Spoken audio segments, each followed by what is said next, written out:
Hello दोस्तों, मैं हूं आपका दोस्त रेवंत राम और आप देख रहे हो बागड़ी जान यूट्यूब चैनल।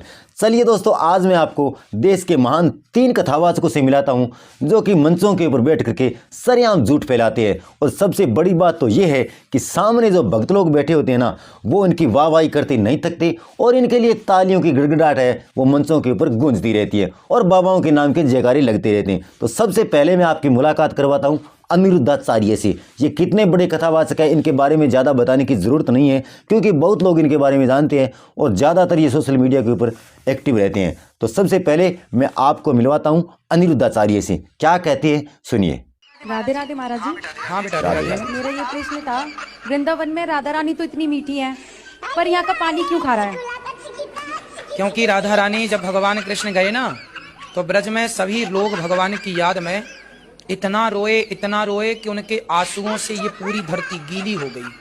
और इतनी गीली हुई कि आज तक यहाँ खोदने पर पानी खारा नहीं बल्कि गोपियों के आंसू ही निकलते हैं और आंसू खारे होते हैं।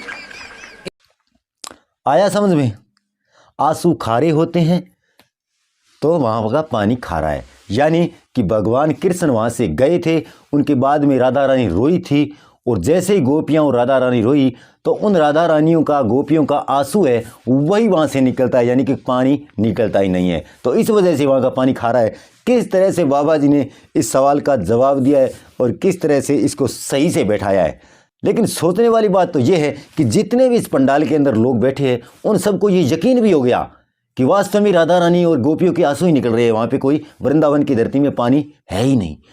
अब आप इन बाबा जी को देखिए, ये खबर नहीं क्यों हम बोल रहे हैं, पर एक बार शायद आप बुरा मत मानना, आप अपनी दृष्टि से लेना, हमारी दृष्टि अलग है। एक बार हमारी रावण से बात हुई, बात फोन कॉल पर। अब ये मत पूछना कि नंबर क्या था, हुई तो हुई।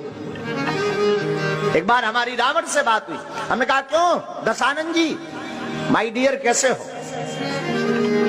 उन्होंने कहा हेलो बागेश्वर वाले बोल रहे हैं। हम कहा जी, हम कहा भैया कैसे हो? हमने बुंदेली में बात करी, तो रावण ने भी हमसे बुंदेली में बात की। हम तो ठीक है भैया। हद तो जा हो गई कि साउंड में फटर फटर हो गो। हमने कहा भाई साहब दसई मौ से बोल रहे का? बोला हाँ। हमने कहा 9 लॉक करो, 1 से बोलो। फिर 1 मुंह से बात हुई रावण के। अब रहा होगा कोई 10 में से 1 मुंह, चाहे बीच वाला हो, अगल बगल पूछना नहीं क्योंकि दिख नहीं रहा था। बात हुई तो हुई। हमने पूछा रावण को कि तुमने राम जी से दुश्मनी क्यों की? सुनना, बड़ी गंभीर बात। हमने पूछा रावण को तुमने राम जी से, भगवान ब्रह्म है, मर्यादा पुरुषोत्तम है, जानकी जी का हरण क्यों किया? तुमने राम जी से दुश्मनी की, तुम्हें शर्म नहीं आती अपने मन से?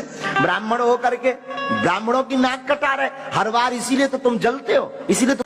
अब सुना आपने, बाबा जी की रावण से बात हुई। यानी कि रावण जिस वक्त थे उस वक्त कोई फ़ोन या मोबाइल या लैंडलाइन या ऐसा कोई यंत्र नहीं था जिस वजह से बात हो सके। लेकिन इन बाबा जी के पास तो रावण के ऑलरेडी नंबर है और ये नंबर बताने से मना भी करते हैं कि अब आप मेरे से रावण के नंबर मत मांगना, क्योंकि हो सकता है कोई दूसरा भी बात कर ले उस नंबर को डायल करके। तो बाबा जी इतने बड़े झूठ बोलते हैं, लगता है यहाँ पे सरेआम कि बाबा जी कोई गांजा या भांग पी करके मंच के ऊपर बैठे हैं। और इससे भी बड़ी बात यह हो रही है कि जितने भी भक्त बैठे हैं वो मुस्कुरा के इस चीज़ का मजा ले रहे हैं, हंस रहे हैं और तालियां बजा रहे हैं। चलिए अब मैं आपको मिलाता हूं जया किशोरी जी से। जया किशोरी जी है, वो भी हमारे देश की बहुत बड़ी महान कथावाचक है और बहुत ज़्यादा लोग उनको सुनते हैं, देखते हैं। तो चलिए जया किशोरी जी अपने ज्ञान का किस तरह से प्रचार और प्रसार करती है, आप भी सुन लीजिए। मोर कभी भी शारीरिक संभोग नहीं करते। अब देखिए कितना पाखंड फैला रहे हैं। संतानें कैसे होती है? मोर रोते हैं, आंसू गिरते हैं, मोरनी उस आंसू को पीती है और उससे उन्हें संतान है। बोलो, चलिए इस बात को आप बताइए, कौन कौन मानता है कि मोर के आंसू पीने से मोरनी गर्भवती हो जाती है? क्या कोई इस बात का कोई तथ्य, सबूत या प्रमाण है ना? मैं बताऊंगा आपको इसी वीडियो में आगे चल करके कि मोरनी किस प्रकार से मतलब गर्भवती होती है और क्या वास्तव में मोर संभोग मोरनी के साथ में करता है या फिर नहीं करता है। चलिए आगे इसी का जवाब आपको इसी वीडियो में मिल जाएगा। चलिए देखिए, इतनी बेवकूफ़ी भरी हुई बात है इसके अंदर होने वाला है। अब देखिए,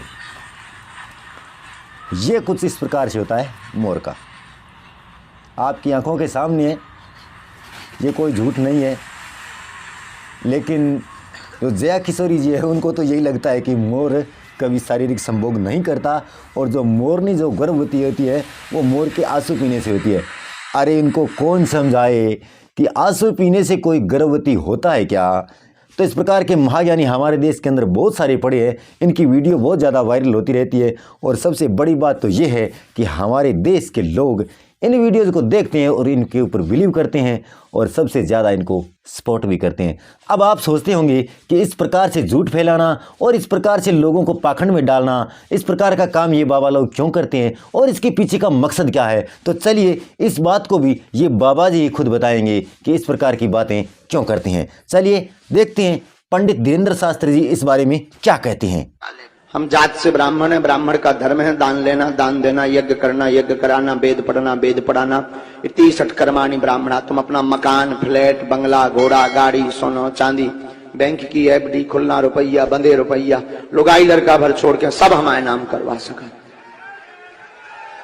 तो आपके समझ में आ गया होगा कि इस प्रकार की बातें मंचों के ऊपर बाबा साहब क्यों करते हैं और क्यों इतना झूठ फैलाते हैं और क्यों लोगों को भ्रम में डालते हैं। ये बात यहाँ पे इन बाबा जी ने स्पष्ट कह दी कि हम लोग इस प्रकार का काम क्यों करते हैं। तो दोस्तों आप इन बाबाओं के बारे में क्या कहना चाहोगे, अपनी प्रतिक्रिया कमेंट में अवश्य रखें। और बागड़ी ज्ञान की वीडियो आपको पसंद आती है तो वीडियो को लाइक कर दें, शेयर कर दें और चैनल को सब्सक्राइब कर लेने के साथ साथ बेल आइकन को भी दबा दें। अगर आप इस वीडियो को फेसबुक पेज के ऊपर देख रहे हो तो पेज को भी लाइक अवश्य कर दें। मैं मिलूंगा आपसे अगले वीडियो में, तब तक के लिए नमस्कार।